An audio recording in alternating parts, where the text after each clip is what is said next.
Hi there everybody. This video is to talk about my Verizon prepaid account that I paid $35 for 1 month. It was not on auto pay, so it will be turned off once the month is over with. But I received the visible cell phone that I purchased called the Moto G7 Power for about $180. The first month is $25 and all the months after are $40 unless I create a party where each person that signs on, both of us will only have to pay $5 less. So if one person signs on to my party, instead of each of us paying $40 out of our own accounts, not with each other, not one person being responsible, but each of us paying our own account, it would cost $35 a month. But if I have 2 people total add on, it'd be $30 a month. And if I have a total of 3 people, 4, counting myself, in this party, we each pay $25 a month for unlimited everything with one hotspot that's unlimited. And it's supposed to be a maximum of 5 megabytes per second, but it's actually better than that most of the time. For me, since I just started, I did the speed test and it's much better. It was like 17, like 12 for download and 17 for upload. It was really good. Anyway, so what happened with my cell phone service for Verizon, my Moto E4 Plus, I did not want to have any issues with the visible account, because if you do bring your own device thing, they always keep telling me that my IMEI number, they couldn't do it or whatever. And a lot of people, said they have an unlocked phone that was the same as what they were selling, but it was unlocked, and they couldn't get it to work. They did the bring your own device thing, and I guess they had a SIM card sent to them and not a phone, and they couldn't get it to work. Called the visible people and couldn't get it to work. So anyway, to avoid the headache, purchased a phone from them. Anyway, what happened with me is I had a prepaid account. The Verizon Moto E4 Plus is $35 a month. I only did it for 1 month because I wanted to see how. Originally, I felt like spending the $35 because my phone Moto E4 Plus, when it does the update, it was like 7.1 Android. That's it, Android 7.1 whatever, and they got Android 10 out now. And I've always done the software update on my phone, and it says I'm up to date. And like, well, maybe it'll be up to date if I, actually, activate the account and use the phone and then tell it to update. Because before, I don't recall using this phone before, other than using the Wi-Fi on it. It was a real good phone that's stored, and I'm like, I can use that on my Wi-Fi because I have this unlimited AT&T $35 a month deal. And I wanted a good phone, and this one was good. This one still is a good phone. Anyway, so I purchased it and used it, but I never activated it. So anyway, I got this phone activated for $35 to see if I could improve the Android, and it wouldn't work. So I asked the internet, which I should have done ahead of time, to save $35. And after some exploring, I finally found out where they said, nope, you cannot update it past what's on there already. And I'm like, well, great, I should have looked on the internet first. Normally I do. Like when I shop at Walmart or any other place, and they got this item out, I'll look it up on Amazon and look at the reviews on it. I don't care about the price on Amazon compared to Walmart. I'm looking at the reviews. And I look at the negative reviews first to see what they say is so wrong. Anyway, and I make my own judgment there. So anyway, what I wanted to tell you is today it's been about 2 weeks since I've had this $35 for 1 month activated with Verizon. It's prepaid. And so I got my Moto G7 Power phone today, and I've already had things set up a little bit beforehand. So anyway, the whole deal is I was going to transfer the number of my $35 a month phone over to this visible account with the Moto G7 Power. And I got the phone all updated, I got everything going, it all works. I had just used my $35 a month deal phone like half an hour before I even got started on doing the Moto G7 Power with visible. And what I'm trying to tell you is, after everything was said and done, and the visible phone worked, it all worked and everything, I tried using my $35 a month phone. Doesn't work. Verizon's like, I can't log into your account. What's up with you? You know, basically. So basically, I paid $35 for 2 weeks. Transferred the number over to this phone. So now my Moto E4 Plus, I use it for note taking, for picture taking, for videos like what I'm doing right now.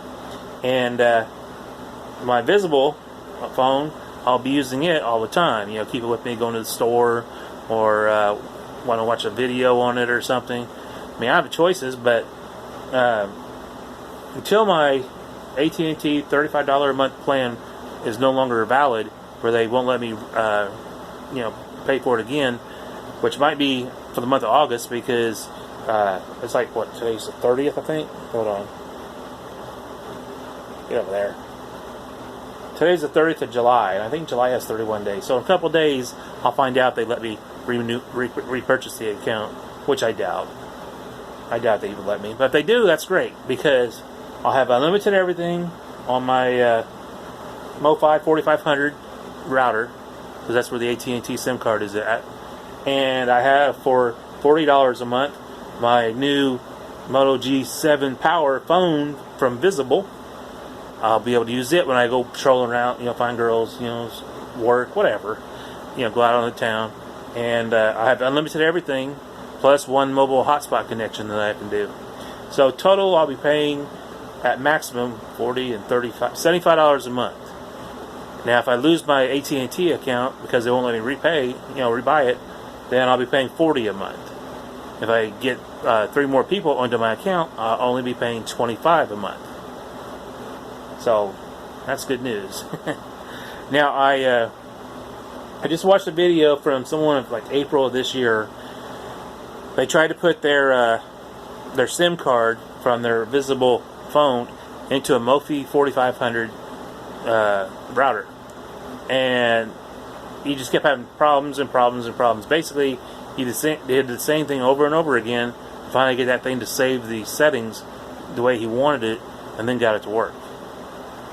And well, I assumed he did. Assumed he got it to work. I just got tired of watching it, because I jump a little bit more into the video, a little bit more in the video. And he's still saving it, and when he got to the end, he was doing a speed test. I'm like, all right, good. I know he's got it working, so there. I'm not going to watch this anymore. So he did get it working. I forgot about the speed test. That's why I said, you know, I wasn't sure. Anyway, he did do the speed test and got it working. And I think it was like 12 and 19, 12 download, 19 upload. And this was on the MOFI 4500.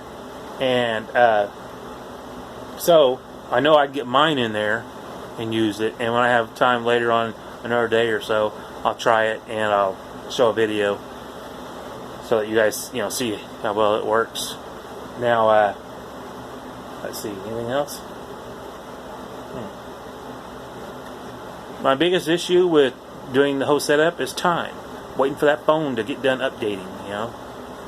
And putting had the memory card in there. Now I had to change over the different apps that I have in the phone, check each one of them to see if I can switch it over to my internal memory card. I finally got my Amazon Kindle down set up. You know, I put in my password and all that stuff, and showed all my stuff. And I'm like, well, I want to get the stuff that I've been wanting to read later, and the stuff I've already read downloaded on the phone, because I have 128 gigabytes I can load up on this thing. So I looked, and it was at 2.5 gigabytes used on that 128 gigabytes card, and it was 4.5 used on the internal memory. That's how I remember it. Anyway, so I just touched all the ones on the Amazon Kindle, just kept going and going and going, and it makes a little chirping sound after it gets done doing all the ones. So if I, you know, X5 of them, and it gets them downloaded before I hit another one to, you know, where it shows an X showing it's downloading. You know, if it gets done with all 5 of them, it'll chirp, and by then I'm already hitting another one to do the X. The reason I'm telling you that is because I looked, and my Wi-Fi was on going to my MOFI. I'm like, well, I want to see how fast the speed is for the phone itself. So I turned off the Wi-Fi, so I'm using the data off the phone itself. And I kept doing the X and the X and the X. and I hardly ever heard the chirp. I mean, yeah, I hear it a little bit here and there, but not very often. And I was going through. I'm like, well, I'm going to turn the Wi-Fi back on and see if it'll download faster. So I turned the Wi-Fi back on, and next thing I know, I'm hearing a chirp. You know, and I'm like, oh man, chirp. I'm like, man, I didn't even get 4 of them that time. Chirp. I'm like, so my Wi-Fi was much faster than the phone, and I don't believe it's because it's the plan I have. No, I think it's because the MOFI has those big ass, you know, antennas on there. Pardon my language, but you know, it has really good reception from those antennas. It can do its job twice as fast. That's how I seen it on the internet, where they said because there's 2 antennas that can do, you know, an in and an out at the same time. So that's why it was going so much faster. Well, I hope you enjoyed this video and you look into what I'm talking about and, you know, decide to get it as well if it seems like it's something you want. This is John in Lawrenceville. Please subscribe and leave a comment. And if you do try any of this stuff, leave a comment on here saying how well it works for you. Thank you very much, and talk to you later.